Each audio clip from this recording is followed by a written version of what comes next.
కాకినాడను smart సిటీగా తీర్చిదిద్ది నియోజకవర్గ ప్రజలకు అన్ని విధాల సంక్షేమ పథకాలు అందించేందుకు కృషి చేస్తానని అన్నారు కాకినాడ మాజీ ఎమ్మెల్యే వనమాడి కొండబాబు. వైసీపీ పాలనపై ప్రజలు విసిగిపోయారని అన్నారు. వచ్చే ఎన్నికల్లో టీడీపీ అధికారంలోకి రావాలని కోరుకుంటున్నానని తెలిపారు. కాకినాడను ద్వారంపూడి చంద్రశేఖర్ రెడ్డి అక్రమాలకు అడ్డాగా మార్చేశారని, ప్రజలంతా ఆయన పట్ల వ్యతిరేకతతో ఉన్నారని చెప్పారు. మూడోసారి ఎమ్మెల్యేగా తనను గెలిపిస్తే కాకినాడ అభివృద్ధి కృషి చేస్తానని అంటున్న వనమాడి కొండబాబుతో మా కాకినాడ ప్రతినిధి Naveen Raj face to face. Smart city తీసుకొచ్చిన నాయకుడు మాజీ ఎమ్మెల్యే వనమాడి కొండబాబు అయితే కనుక ఎన్నికల ప్రచారంలో అయితే దూసుకుపోతున్నారు. ప్రత్యర్థి పార్టీలు కూడా చెమటలు పట్టించే విధంగా అయితే కనుక ఎన్నికల్లో ప్రజలకు సంబంధించిన అందరి మద్దతు కూడగొట్టుకుంటూ ఆయన ప్రచారాన్ని అయితే ఇప్పటికే ముమ్మరం చేశారు. అన్ని వీధిన అన్ని ప్రాంతాల్లో కూడా ఆయన పర్యటించి ప్రజలను ఆయన మద్దతుగా తీసుకుంటున్న పరిస్థితి ఉంది. ఈ ఎన్నికల్లో అయితే కనుక నేను విజయం సాధిస్తానని చెప్తున్నారు మాజీ ఎమ్మెల్యే కొండబాబు. ఆయన మన దగ్గర ఉన్నాడు, ఆయన అడిగి తెలుసుకుందాం. సార్ చెప్పండి, అసలు ఈ ఎన్నికల ప్రచారం ఎలా జరుగుతుంది? అసలు ప్రచారంలో ప్రజలు మీకు ఏ విధంగా మద్దతు ఇస్తున్నారు? ఎన్నికల ప్రచారంకి వెళ్తున్నామండి. గతంలో కూడా ఎన్నికల ప్రచారం చేసాం. ఇంత పెద్ద ఎత్తున మద్దతు దొరికిన విధానం ఎప్పుడు కూడా చూడలేదండి. ఎందుకంటే ఈరోజు అన్ని వర్గాల ప్రజలండి, ఆళీలని కాదండి. వైసీపీ ప్రభుత్వం, జగన్మోహన్ రెడ్డి ప్రభుత్వం అన్ని వర్గాల ప్రజలు కూడా మోసం చేసింది, దగా చేసింది అన్నది ఆలోచన వాళ్ళే చెప్తున్నారు. ఎందుకంటే పేదవాడు కూడా బాధపడుతున్నాడు ఈ రోజున వైసీపీ ప్రభుత్వంలో. లబ్ధి పొందిన కూడా బాధపడుతున్నారండి. అంత విచిత్రం ఏంటంటే లబ్ధి పొందిన వాళ్ళు అమ్మఒడి తీసుకుని అమ్మ చెప్తుందండి, ఏం బాబు అమ్మఒడి మాకు ఇమ్మన్నావా? ఇదివరకు ఆ పిల్లల్ని మేమే కదా చదివించుకున్నాం, గవర్నమెంట్ ఫ్రీగా చెప్పేది చదువు. అమ్మఒడి అని ఇచ్చాడు, కరెక్టే ఇచ్చాడు అమ్మఒడి. నిత్యావసర రేట్లు పెరిగిపోయినాయి, కరెంటు బిల్లు చాలాసార్లు పెంచాడు, ఇప్పటికి చాలాసార్లు పెంచాడు ఏంటి. అదేవిధంగా ఆయిల్ రేట్లు, పప్పుల రేట్లు పెరిగిపోయినాయి, ఇంటి పన్ను పెంచేశాడు, చెత్త పన్ను వేసాడు. బాబు ఏంటి బాబు ఈ చెత్త పన్ను? అలాగా రేట్లు పెరిగిపోయని చెప్పి పథకం ఇచ్చినప్పుడు కూడా వ్యతిరేకంగా మాట్లాడుతుంది అమ్మ. మీరు 2 సార్లు అయితే ఇప్పటి వరకు కాకినాడలో అయితే ఎమ్మెల్యేగా అయితే నెగ్గారు. మూడోసారి హ్యాట్రిక్ కొట్టడానికి అయితే మీరు సిద్ధంగా ఉన్నారని చెప్తున్నారు. అసలు కాకినాడ ప్రజలకు మీరు ఇచ్చే హామీలు ఏంటి? నేను సిద్ధంగా ఉండడం కాదండి, హ్యాట్రిక్ కొట్టడానికి ప్రజలు కోరుకుంటున్నారండి. ప్రజలు కోరుకున్నారు. ఏ విధంగా కోరుకున్నారంటే కొండబాబు ఎమ్మెల్యే కావాలని కాకినాడను ఒక స్మార్ట్ సిటీ తీసుకొచ్చాం. మీ అందరికీ తెలుసు, గతాన్ని కూడా గుర్తు చేయాలి. బ్రిటిష్ టైంలో కోకినాడ అనేవారండి దీన్ని. అలాంటి కోకినాడ కాకినాడ అయ్యింది. అలాంటి కాకినాడ ప్రజలు ఎన్నో కలలు కన్నారు.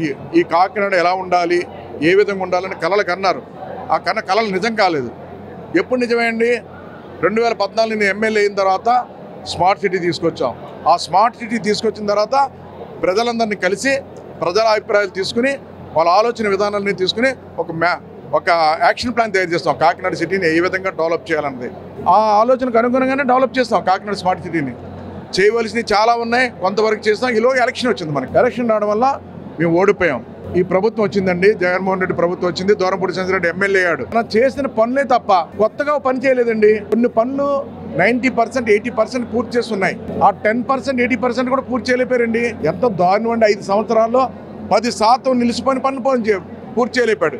80% పనులు పూర్తి చేసిన పనులు పూర్తి చేయలేపాడు. అలాగే స్మార్ట్ సిటీ ఎక్కడిదక్కడ ఉండిపోయింది. ఈ కాకినాడ స్మార్ట్ సిటీతో పాటు టూరిజం డెవలప్ చేయాలని చెప్పి 2 వంతుల మయాన్ని కూడా టూరిజం డెవలప్మెంట్కి బోటింగ్ వెళ్ళాలి, ఓపైలాండ్కి వెళ్ళాలి, బోట్ వేసుకుని ఆ మడడోళ్ళ దగ్గరికి వెళ్ళాలి, ఆ బోటింగ్ షికార్లు చేయాలి. దానివల్ల టూరిజం వల్ల కొంతమందికి ఉద్యోగాలు వస్తాయి, కొంతమందికి ఉపాధి వస్తుంది. టూరిజం డెవలప్ చేయడానికి కూడా చాలా ప్లాన్ చేస్తాం. ఎన్టీఆర్ బీచ్ పార్క్, సంక్రాంతి సంబరాలు చేసేవాళ్ళు, ఇవన్నీ కూడా అవేర్నెస్ తీసుకురావడం కోసం.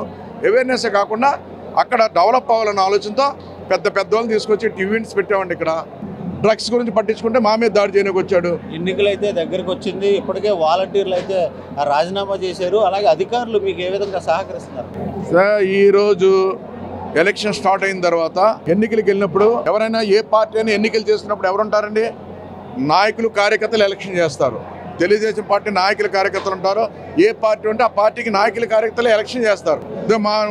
మా నాయకులు, కార్యకర్తలు ఉన్నారు, వాళ్ళే ఎలక్షన్ చేస్తారు. కానీ వైసీపీ ప్రభుత్వం రెండోసారి ఎలక్షన్కి వెళ్ళేటప్పటికి ప్రజల్లోకి వెళ్ళి ఎలక్షన్ చేద్దాం అనుకునేటప్పటికి నాయకులు, కార్యకర్తలు దూరం అయిపోయారు. వాళ్ళకి నాయకులు, కార్యకర్తలు దూరం అయిపోవడంతో భయపడ్డారు. భయపడి ఏం చేశారంటే వాలంటీర్లందరినీ రాజీనామా చేసి నాయకులు, కార్యకర్తలు లేక వాలంటీర్లతో ఎలక్షన్ చేసుకునే పరిస్థితి వచ్చింది ఈరోజు జగన్మోహన్ రెడ్డి ప్రభుత్వానికి. ఈ సందర్భంగా తెలియజేస్తున్నాను, ఏదైతే ఈరోజు గంజా కానీ, డ్రగ్స్ కానీ అన్నీ కూడా అమ్ముతున్నారో, గోండాలు ఉన్నారు, రౌడీలు ఉన్నారు, భూ కబ్జాలు ఉన్నాయో, ఇవన్నీ కూడా జరుగుతున్నాయి.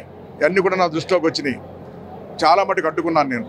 రేపు ఎమ్మెల్యే అవుతే ఏదైతే ఈనాడు కాకినాడ స్మార్ట్ సిటీని గంజా సిటీగా డ్రగ్స్ సిటీగా మార్చారో ఈ రోజున మళ్ళీ కాకినాడ సిటీని గంజా లేకుండా డ్రగ్స్ లేకుండా రౌడీ లేకుండా గోండా లేకుండా భూ కబ్జాలు లేకుండా స్మార్ట్ సిటీని కాకినాడని రాష్ట్రంలోనే ఆదర్శ స్మార్ట్ సిటీగా తీర్చిదిద్దుతానని కూడా సందర్భంగా తెలియజేస్తున్నాను.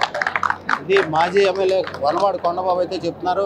కాకినాడకి సంబంధించిన కాకినాడని అయితే కనుక పెన్షనర్స్ ప్యారడైజ్గా మారుస్తాను, అదేవిధంగా మూడోసారి ఎమ్మెల్యేగా చేస్తే కనుక కాకినాడలోని అన్ని అభివృద్ధి పనులు చేయడంతో పాటు కాకినాడని సురక్షితమైన ప్రశాంతమైన ఆ వాతావరణంలో ఉండేలాగా మంచి ఆదర్శమైన నియోజకవర్గంగా తీర్చిదిద్దేందుకు అయితే ప్రయత్నం చేస్తానని చెప్పిన పరిస్థితి ఉంది. ఇది తాజా పరిస్థితి.